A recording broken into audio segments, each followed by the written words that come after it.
मनुष्य का शरीर क्यों धारण किया? इसका उत्तर जानने के लिए पार्वती जी बहुत उत्सुक थी। उनके विनम्र निवेदन को सुनकर कामदेव को भस्म करने वाले सर्व दयालु और सर्वज्ञानी शंकर जी के हृदय में प्रसन्नता हुई और फिर उन्होंने अनेक प्रकार से पत्नी उमा की स्तुति करी और आगे कहा, जिसका वर्णन आगे के सोठे में होता है। उमा जी की स्तुति करने के बाद शिव जी ने कहा, हे पार्वती, निर्मल रामचरित मानस की वह मंगलमयी कथा सुनो जिसे काकभुशुंडी ने विस्तार से कहा और पक्षियों के राजा गरुण जी ने सुना था। वैसे काकभुशुंडी के बारे में कहा जाता है कि लोमश ऋषि के शाप के कारण वह कौवा बन गए थे, परंतु वह परम ज्ञानी राम भक्त थे।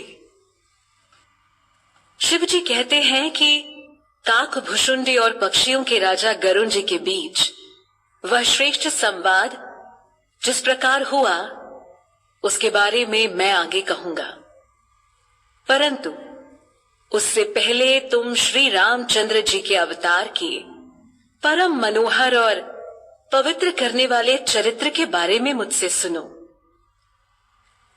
शिव जी आगे कहते हैं कि श्री हरि के गुण, मान, कथा और रूप सभी अपार, अगणित और असीम हैं। वास्तव में देखा जाए तो श्री हरि असीम है और उनका वर्णन कर पाना संभव नहीं।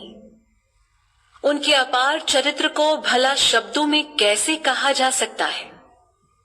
शिव जी आगे कहते हैं, फिर भी हे पार्वती, मैं अपनी बुद्धि के अनुसार श्री राम जी की कथा कहता हूं, तुम आदर पूर्वक उसे सुनो।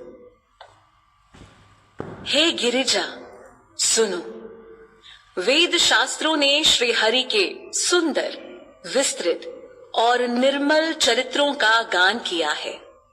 इसके बाद वह श्री हरि के अवतरण पर बात करते हैं कि भगवान हरि के अवतरण का कारण ठीक ठीक नहीं कहा जा सकता है, अर्थात यह नहीं कहा जा सकता है कि श्री हरि का अवतार सिर्फ इसी कारण से हुआ है।